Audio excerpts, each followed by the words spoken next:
Welcome to Dynamic Destiny. I'm your host, Coach Pete Cafarcio.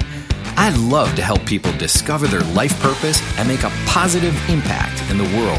Whether you have a global dream or just want to make a difference in your corner of the world, we'll help you get clarity on your calling and give you practical tools to get unstuck and accelerate your goals. Join me for this episode of Dynamic Destiny. Hey there, Coach Pete here. Welcome to Dynamic Destiny. I'm so glad you tuned in. Today I have a special message to address the current state of chaos going on in America, specifically around racial injustice and all the accompanying protests. And I have some encouragements that might help you understand how things are shaking out.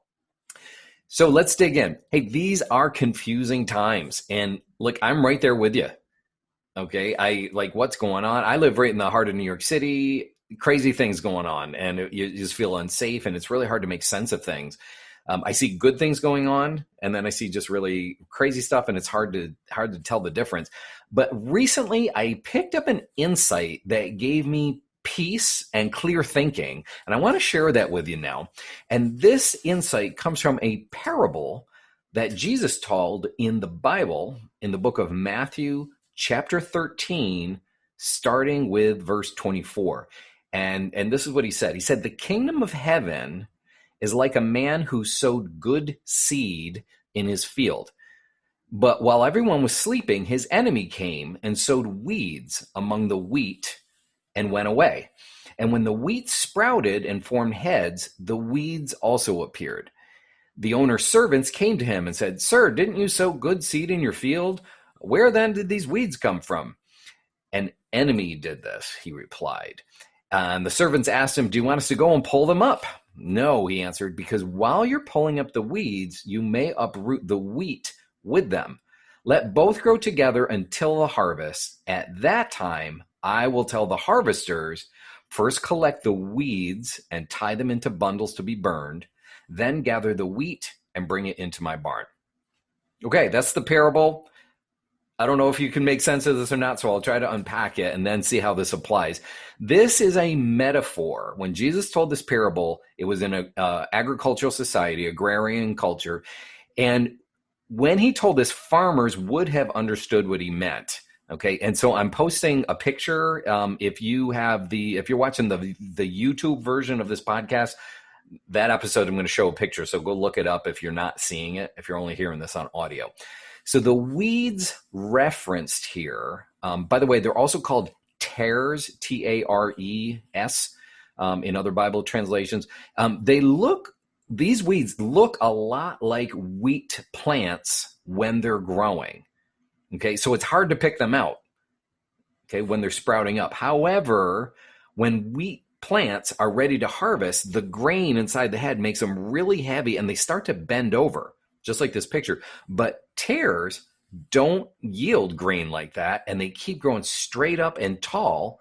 So at harvest time, they're much easier to pick out because they stand up tall. Okay, all the wheat's bent over, and the tares are standing straight up.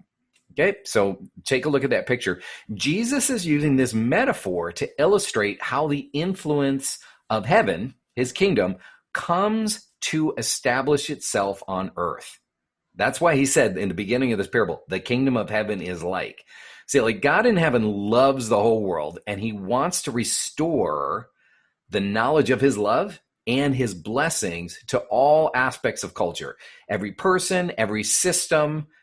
That's why we pray, like, your kingdom come, your will be done on earth the same way as in heaven. That's what God's in the business of doing.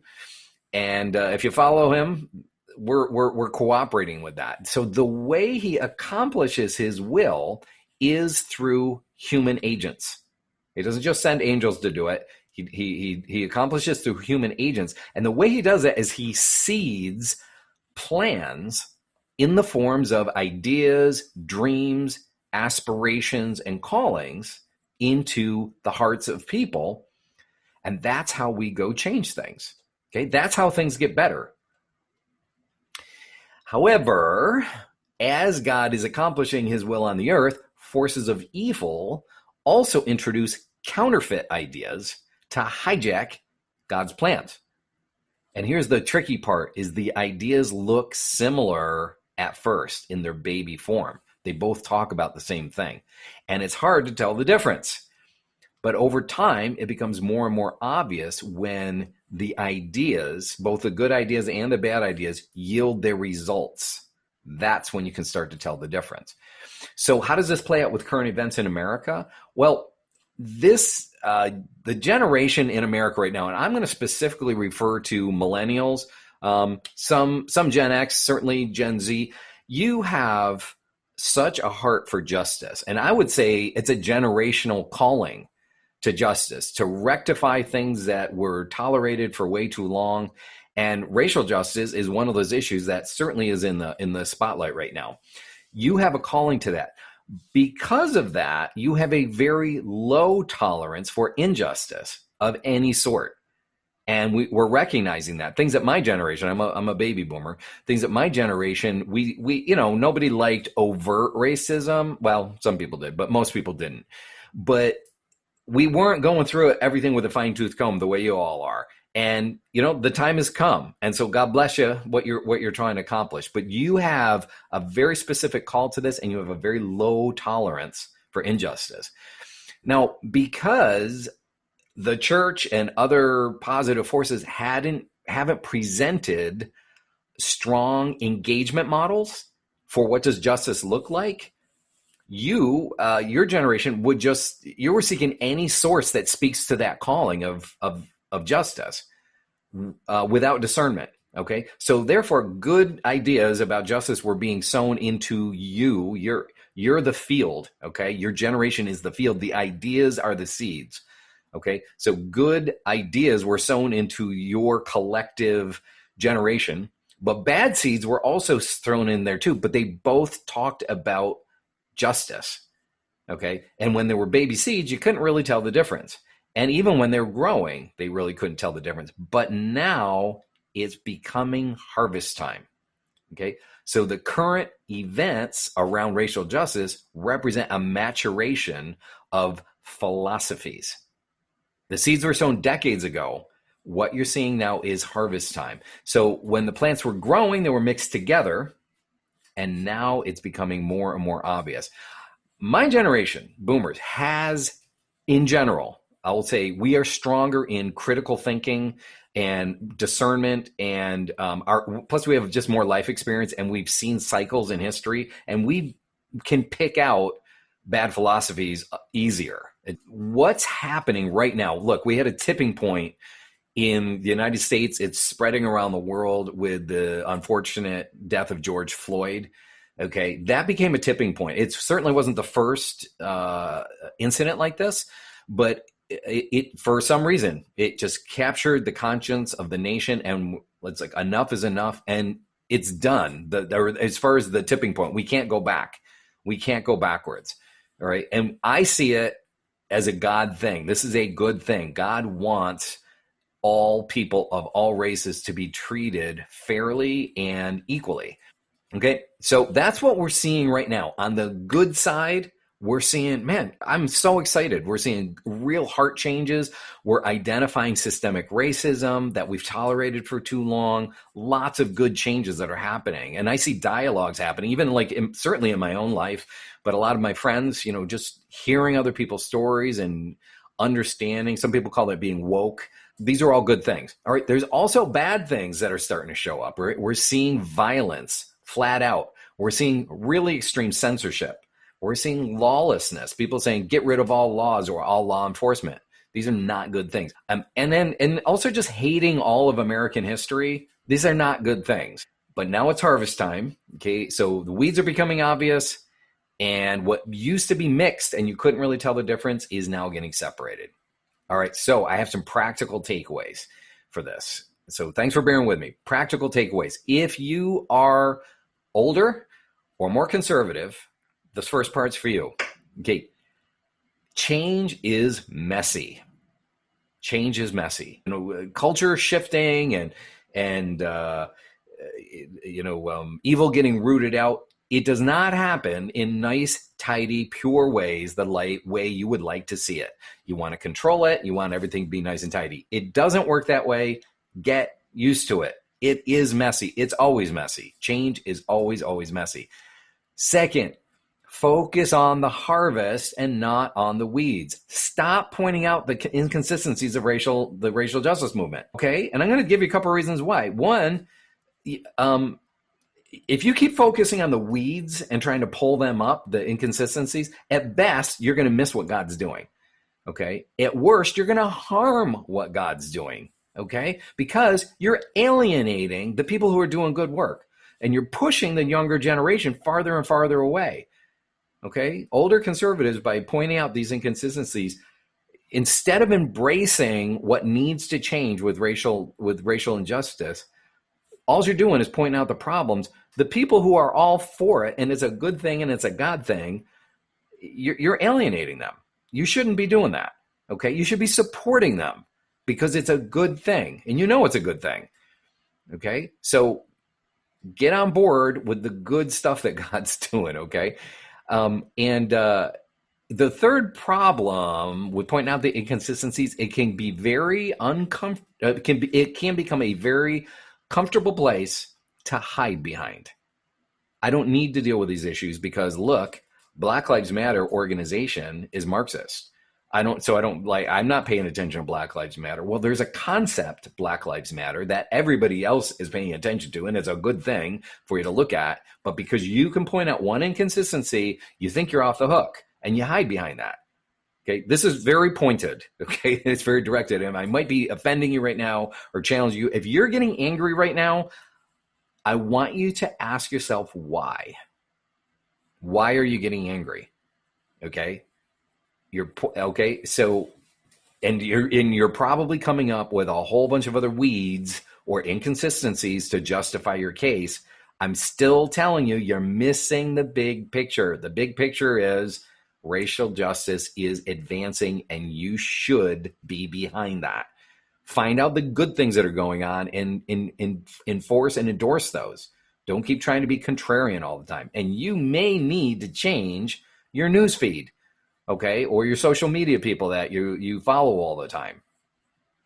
Okay, all right. For younger generation, and maybe you skew more liberal, okay. Here's a thing for you. First of all, we're behind you, okay? And it is in your generation's ability to really provide the energy for this change. And so that's awesome, okay? However, you need to start using some more discernment, okay?